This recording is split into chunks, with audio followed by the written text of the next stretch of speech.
Hello my dear drama lovers, welcome back to my drama glimpse. இந்த week நம்ம பார்த்துக்கிட்டு இருக்கிற ஃபேக் கேர்ள் ஃப்ரெண்ட் டிராமாவோட பார்ட் 4 தான் இந்த வீடியோ நம்ம பார்க்க போறோம். ஸோ வாங்க கைஸ், நம்ம என்ன கதைக்குள்ள போகலாம். கடைசியா அந்த ஜியாங் பொண்ணுக்கு நம்ம ஹீரோயினை பத்தி ஏதோ ஒரு உண்மை தெரிஞ்சிருக்க மாதிரி நம்மளுக்கு காட்டுவாங்களா. ஸோ இதை பத்தி பேசுறதுக்காக அவ நம்ம ஹீரோவையும் தனியா கூப்பிட்டுருவா. சரின்னு சொல்லிட்டு நம்ம ஹீரோவும் கார் எடுத்துட்டு போய் பிரைவேட்டா கார்க்குள்ள உட்காந்து பேசலாம்னு நினைப்பான். ஆனா அப்ப அவ ஓவர் ஆட்டிடியூடா நீயே கார் கதவை திறந்து விடுன்னு சொல்லுவா. நம்ம ஹீரோக்கு கடுப்பாதான் இருக்கும். ஆனா இப்ப வேற வழி இல்லாம அவனும் கார் கதவை திறக்க வந்தா அவ வீம்புக்குன்னு அப்படியே ஸ்லிப் ஆகி நம்ம ஹீரோ மேல விழுந்துருவா. இத ஒரு ரிப்போர்ட்டர் போட்டோ வேற எடுத்துருவான். அந்த ரிப்போர்ட்டருமே இவ செட் பண்ண ஆள் தான் போல.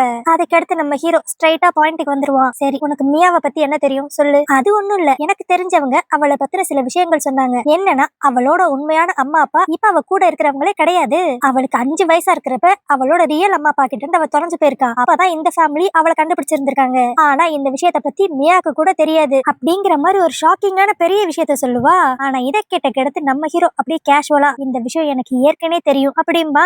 நம்ம ஹீரோயினும் இவனும் ஸ்டார்டிங்ல அந்த ஹோட்டல்ல இருந்து வெளியே வந்த நியூஸ் அப்படியே லீக் ஆயிருக்கும்ல. அப்பதான் இவன் நம்ம ஹீரோயினை பத்தி எல்லா டீடைல்ஸும் தெரிஞ்சு வச்சிருந்திருப்பான். அதுல அவளோட ரியல் பேரண்ட்ஸ் இப்ப இருக்கிறவங்க இல்ல அப்படிங்கிற விஷயமும் அவனுக்கு சேர்ந்தே தெரிஞ்சிருக்கும். இது தெரிஞ்ச உடனே அந்த ஜியாங் ஓவரா பேசுவா. அவளோட பேக்ரவுண்ட்ல இப்படிப்பட்ட ஒரு பிரச்சனை இருக்கும்னு தெரிஞ்சுமா அவளை கல்யாணம் பண்றதுக்கு நீ ரெடியா இருக்க? நாளை பின்ன அவளோட ஒரிஜினல் பேரண்ட்ஸ் நீ பணக்காரங்கிறனால உன்கிட்ட நிறைய பணம் கேட்டா நீ என்ன பண்ணுவ அப்படிங்கிற மாதிரி ரொம்ப அக்கறையா பேசுற மாதிரி சொல்லுவா. ஆனா அதுக்கு நம்ம ஹீரோ சிம்பிளா, அவ என்னோட கேர்ள் ஃப்ரெண்ட், அவளோட ரியல் பேரண்ட்ஸ் காசு கேட்டாங்கன்னா நான் கொடுக்கறதுக்கு தயாரா இருக்கேன். அதனால நீ என்ன பத்தி கவலைப்பட வேண்டாம் அப்படின்ட்டு மூஞ்சில அடிச்சாப்ல சொல்லிடுவான். இப்போ இவளோட பிளான் எதுவுமே வேலை காலன்னு தெரிஞ்ச உடனே அவ அப்படியே நம்ம ஹீரோ கிட்ட, சரி அந்த விஷயம் எல்லாம் இருக்கட்டும், இன்னைக்கு என்னோட பர்த்டே, என் கூட செலிப்ரேட் பண்றதுக்கு வரையா அப்படின்ட்டு கூப்பிடுவா. ஆனா நம்ம ஹீரோ வரதுக்கு ரெடியாவே இருக்க மாட்டான். அதனால இவ இன்டெரக்டா நம்ம ஹீரோவை பிளாக்மெயில் பண்ண ஆரம்பிப்பா. ஓ, உன்னால வர முடியாதா? ஓகே ஓகே, அப்பனா நான் மியாவை என்னோட பர்த்டே பார்ட்டிக்கு இன்வைட் பண்றேன். ஆனா அங்க சப்போஸ் ட்ரிங்க்ஸ் அடிச்சிட்டு தெரியாதனமா அவளோட விஷயத்த பத்தி அவகிட்டே சொல்லிட்டேனா என்ன பண்றது அப்படிங்கிற மாதிரி கேப்பா.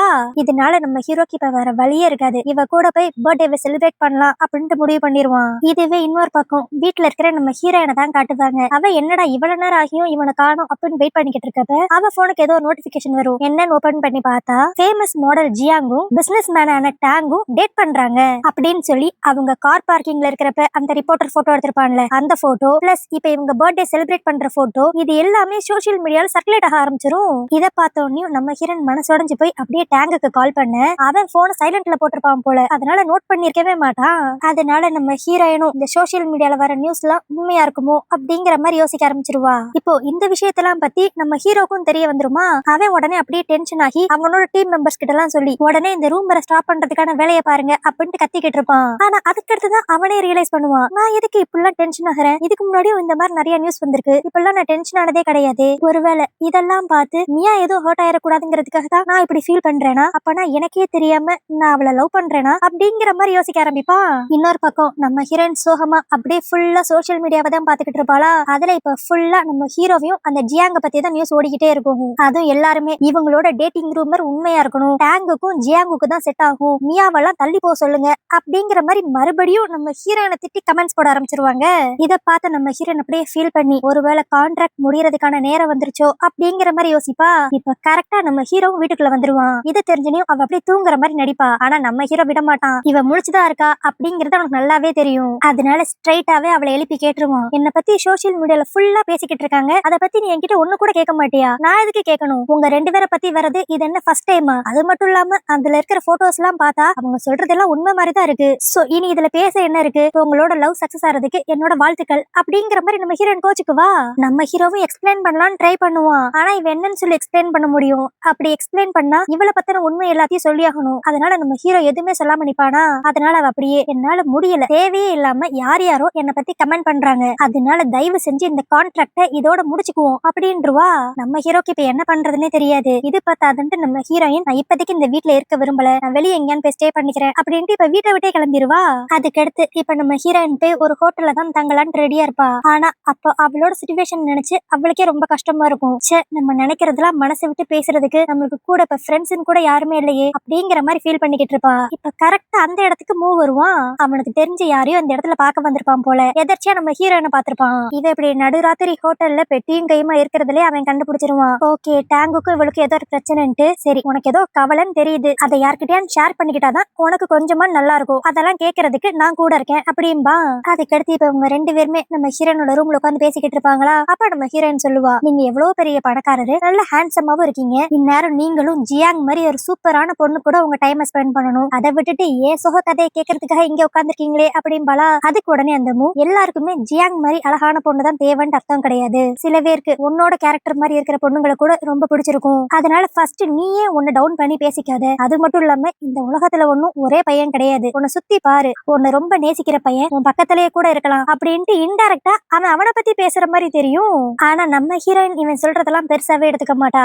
அந்த மூவும் நம்ம ஹீரோயின் ரொம்ப டயர்டா இருக்கிறத பார்த்துட்டு, சரி நீ ரெஸ்ட் எடு, நான் கிளம்புறேன் அப்படின்ட்டு அங்க இருந்து கிளம்பிடுவான். அதுக்கடுத்து அப்படியே அடுத்த நாள் நம்ம ஹீரோவோட ஆபீஸ்ல தான் காட்டுவாங்க. இன்னும் நம்ம ஹீரோவை பத்தியும் அந்த ஜியாங்க பத்தின ரூமர்ஸ் சோஷியல் மீடியால ஸ்ப்ரெட் ஆகிட்டே தான் இருக்குமா.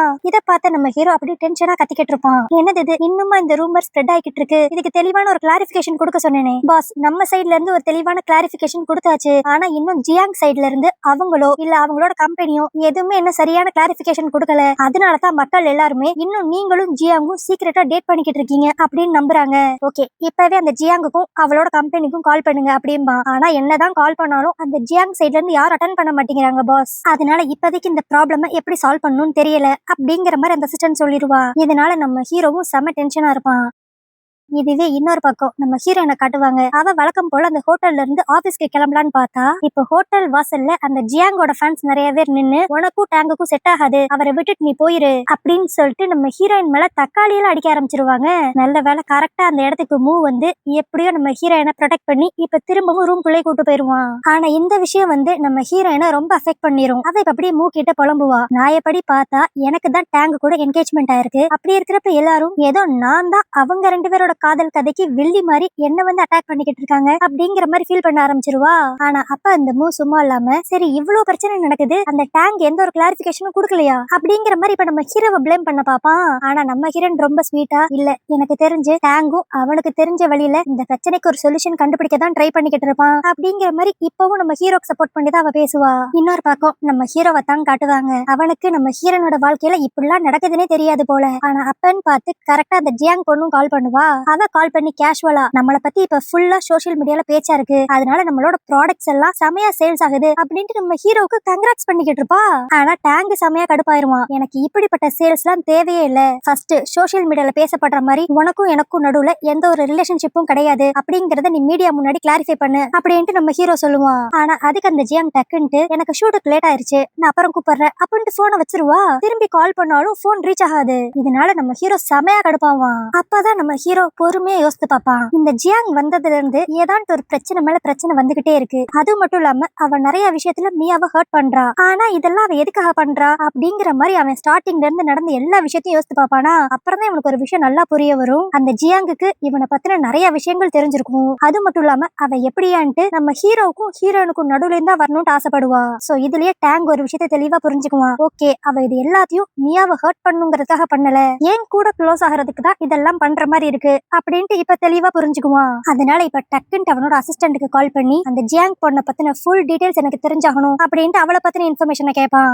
அதுக்கு அடுத்து அப்படியே அன்னைக்கு ஈவினிங் தான் காட்டுவாங்க. ஹீரோட அசிஸ்டன்ட் நம்ம ஹீரோனுக்கு நடந்த எல்லா கொடுமையும் வீடியோவா காட்டுவா. இதை பாத்துக்கிறது தான் அவளுக்கு இப்படிப்பட்ட ஒரு பிரச்சனை அப்படிங்கறது நம்ம ஹீரோக்கு தெரிய வரும். உடனே நம்ம ஹீரோ இப்பவே போய் மியாவை பாக்கலான்ட்டு கிளம்புவான். ஆனா அந்த அசிஸ்டன்ட் தான், இப்ப நீங்க அங்க போனீங்கன்னா பிரச்சனை இன்னும் கொஞ்சம் பெருசா தான் ஆகும், அதுவும் மெயினா எல்லாருமே மியாவை தான் தப்பா சொல்ற மாதிரி வரும், அதனால அந்த ஜியாங் கிளாரிபிகேஷன் வீடியோ போடுற வரைக்கும் கொஞ்சம் பொறுமையா இருங்க அப்படின்ட்டு அந்த அசிஸ்டன்ட் சொல்லிடுவா. நம்ம ஹீரோக்கு ஒரே கஷ்டமா போயிரும். சரி இவ்வளவு பெரிய பிரச்சனை நடக்குது, ஆனா என்னால மியா கூட இருந்து அவளுக்கு ஆறுதல் சொல்ல முடியலையே அப்படின்ட்டு இவன் ஒரு பக்கம் ஃபீல் பண்ணிக்கிட்டு இருப்பான். ஆனா இதுவே இன்னொரு பக்கம் அந்த ஜியாங்க தான் காட்டுவாங்க. அவ சந்தோஷமா மாடலிங் பண்ணிக்கிட்டு இருப்பா. ஆனா அந்நேரம் திடீர்னு அவளுக்கு ஒரு மாதிரி வாமிட் வர மாதிரி ஆயிரும். அதனால செட்ல எல்லாரும் முன்னாடி அப்படியே வேகமா ரெஸ்ட் ரூம் ஓடிடுவாளா. ஆனா இத வந்து அங்க இருந்த போட்டோகிராஃபர்ஸ் எல்லாருமே அப்படியே போட்டோ எடுத்துக்குவாங்க. அதுக்கடுத்து அங்க அந்த ஜியாங்கோட அசிஸ்டன்ட் பொண்ணு வந்து, மேடம் உங்களுக்கு முடியலன்னா ஷூட்டை எப்படியே நிப்பாட்டிக்குவோம், அது மட்டும் இல்லாம உங்களை இன்டர்வியூ பண்றதுக்கு 2 பேர் வேற வந்திருக்காங்கல்ல, அவங்கள வேணா நான் நாளைக்கு வர சொல்றேன் அப்படின்பா. ஆனா அதுக்கு அந்த ஜியாங் ஒரு மாதிரி சிரிச்சுக்கிட்டு, இன்டர்வியூலாம் எப்பயோ முடிஞ்சிருச்சு, அவங்க எழுத வேண்டியதை அவங்களே எழுதிக்குவாங்க அப்படின்பா. என்னடா இது ஏதோ புரியாத மாதிரியே பேசுறா அப்படின்ட்டு யோசித்தா இப்ப வெளியே இருக்கிற ரிப்போர்ட்டர்ஸ் தான் காட்டுவாங்க. அவங்க அப்படி அவங்களுக்குள்ளேயே, டே இன்னைக்கு ஒரு செம்ம மேட்டர் கிடைச்சிருக்கு, இந்த ஜியாங் ஒன்னும் உடம்பு சரியில்லாம வாமிட் பண்ண மாதிரி தெரியல, அவளுக்கும் டேங்குக்கும் நடுவுல ஏதோ ஒரு விஷயம் இருக்கு, இதை மட்டும் நம்ம சேனல்ல பப்ளிஷ் பண்ணோம், நம்மளுக்கு தான் டிஆர்பி எகரும் அப்படிங்கிற மாதிரி அந்த ரெண்டு ரிப்போர்ட்டர்ஸ் பேசிக்கிட்டு இருப்பாங்க. சோ இதுலயே நல்லா தெரிஞ்சிருச்சு இது எல்லாமே அந்த ஜியாங்கோட பிளான் தான். அதனாலதான் வீம்புக்குனே அவங்க முன்னாடி வாமிட் பண்ற மாதிரி அவன் நடிச்சிருக்கா. இதுவே இன்னொரு பக்கம் அந்த மூவை தான் காட்டுவாங்க. அவன் இப்ப நம்ம ஹீரோனை பத்தி இன்னும் நிறைய விஷயங்கள் தெரிஞ்சுக்கணுங்கிறதுக்காக அவனோட அப்பாவை போய் பார்க்க போவானா.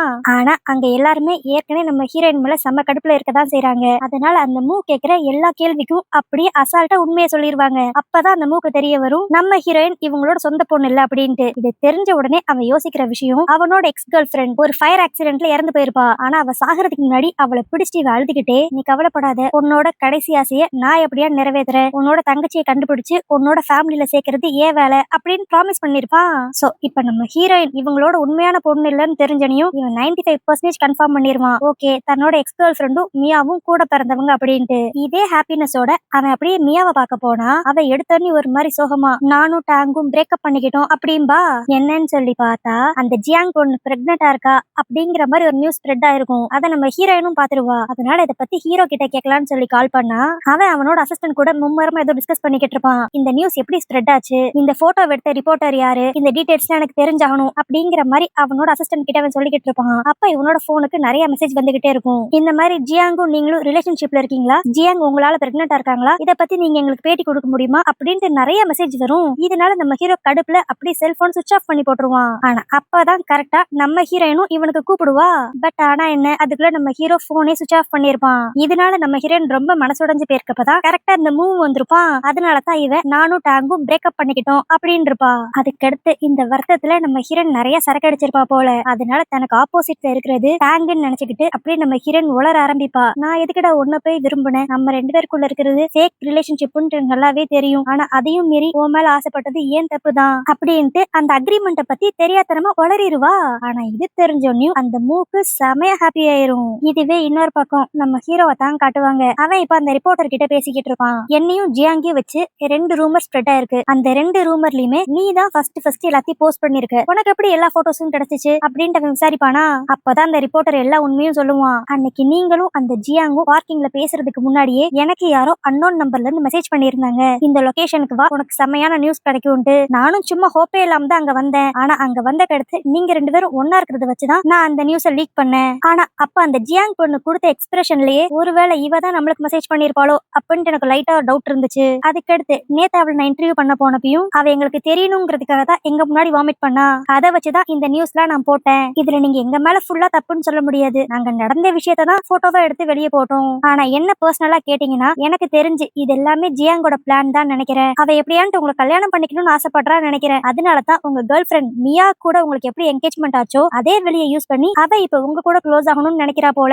அப்படிங்கிற மாதிரி இந்த ரிப்போர்ட்டர் சொல்லுவான். அதுக்கடுத்து அவன் இப்ப திரும்பவும் ஜியாங்குக்கு கால் பண்ணுவான். கடைசியில அவ எப்படியோ போன் அட்டன் பண்ணி நம்ம ஹீரோவை மீட் பண்றதுக்கு ஒத்துக்குவா. ஆனா மீட் பண்ண உடனே அவ அப்படியே அழுதுகிட்டே, சாரி டாங், என்னால எதுவுமே பண்ண முடியாத நிலைமையில நான் இருக்கேன். நான் இந்த ரூமர்ஸ் எல்லாத்தையும் ஸ்டாப் பண்ணி ஒரு கிளாரிபிகேஷன் வீடியோ போடணும் தான் நினைக்கிறேன். ஆனா என்னோட கம்பெனில இருந்து என்ன அப்படி பண்ண விட மாட்டேங்கிறாங்க. ஏன்னா இப்படி ட்ரெண்டிங் டாபிக்ல நான் இருக்கிறது அவங்களுக்கு பிளஸ் பாயிண்ட், இதனால நிறைய ப்ராஃபிட் பார்க்கலாம்னு நினைக்கிறாங்க. அதனால தான் என்னால எதுவுமே பண்ண முடியல அப்படிங்கிற மாதிரி போய் சொல்லுவா.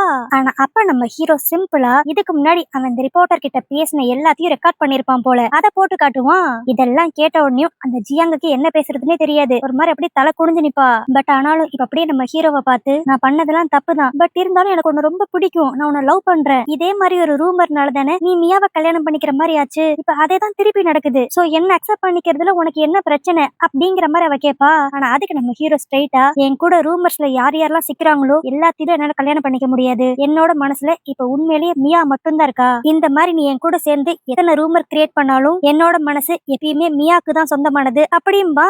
இதனால அந்த ஜியாங்குக்கு இன்னும் செமையா கோவம் வரும். ஆனா அப்ப நம்ம ஹீரோ அப்படியே ஒரு போட்டோவை காமிச்சு, இவ்வளவு நடந்த கொடுத்தும் நீ யாருன்ட்டு நான் விசாரிக்காமையா இருப்பேன் அப்படின்ட்டு அந்த போட்டோவை பார்த்து சொல்லுவான். அந்த போட்டோல யாரு இருக்கிறதுன்னு சொல்லி பார்த்தா நம்ம ஹீரோவோட ஹை ஸ்கூல் ஃப்ரெண்டு.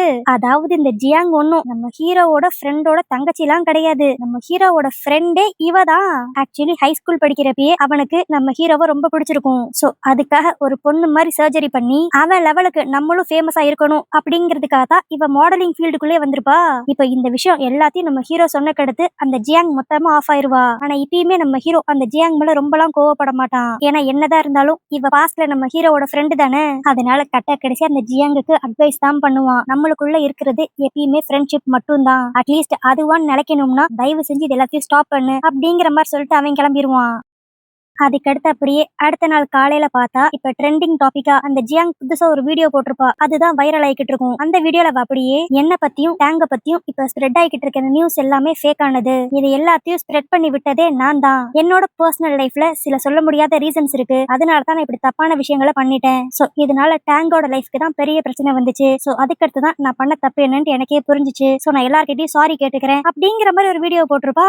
இதை நம்ம ஹீரோவும் அவனோட அசிஸ்டன்ட்டும் பாத்துக்கிட்டு இருப்பாங்களா. நம்ம ஹீரோக்கு கொஞ்சம் இப்பதான் மைண்ட் ரிலாக்ஸிங்கா இருக்கும். அப்பாடா எல்லா பிரச்சனையும் முடிஞ்சிச்சு, இனி நான் போய் ஸ்ட்ரெயிட்டா மியாவை பார்க்க போறேன்னு கிளம்புவான். ஆனா அப்ப அந்த அசிஸ்டன்ட் அப்படியே பாஸ் நீங்க இப்படியே போகாதீங்க, நீங்க எப்ப கையில சிக்குவீங்க, எப்ப உங்களை பிரஸ் மீட் கூப்பிடலாம் அப்படின்ட்டு ஒரு கும்பலே வெளியே வெயிட் பண்ணிக்கிட்டு இருக்கு. சோ கொஞ்சம் கெட்டப் எல்லாம் மாத்திட்டு போங்க அப்படின்ட்டு அந்த அசிஸ்டன்ட் சொல்லுவாளா. சரின்னு சொல்லிட்டு நம்ம ஹீரோவும் கூலர்ஸ் மாஸ்க் அப்படின்னு போட்டுட்டு ஃபுல்லா கவர் ஆகி இப்ப நம்ம ஹீரோயினை பார்க்க போவான். ஆனா நம்ம ஹீரோயின் தான் ஏற்கனவே இவன் மேல கொஞ்சம் லைட்டா கடுப்புல இருந்தால. பட் அவளுமே காலையில அந்த வீடியோ பாத்துருப்பா போல. அதனால நம்ம ஹீரோ மேல தப்பு இல்லைன்னு தெரிஞ்சுக்கிட்டு அவ நார்மலா நம்ம ஹீரோ கிட்ட பேச ஆரம்பிச்சிருவா.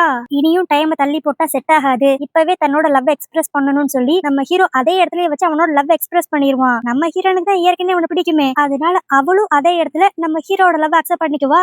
அப்புறம் என்ன எல்லாமே ஸ்மூதா முடிஞ்சிருச்சு அப்படின்னு நினைக்கிறப்ப இன்னும் அந்த மெயின் கேரக்டர் ஒரு பையன் இருக்கானே அவனை இப்ப காட்டுவாங்க. அவன் நம்ம ஹீரோவை தனியா மீட் பண்ணி உனக்கு மியாவோட பேக்ரவுண்ட பத்தி எல்லாமே தெரிஞ்சிருக்கு, அப்படி இருந்தும் அது எல்லாத்தையும் நீ அவகிட்ட மறைச்சிட்டு அவ கூட சுத்திக்கிட்டு இருக்கியா அப்படின்னு சொல்லிட்டு இப்ப ஒரு போட்டோ எடுத்து காட்டுவான். என்னன்னு பார்த்தா நம்ம ஹீரோயின் ஒரு பெரிய பணக்காரனோட பொண்ணு போல.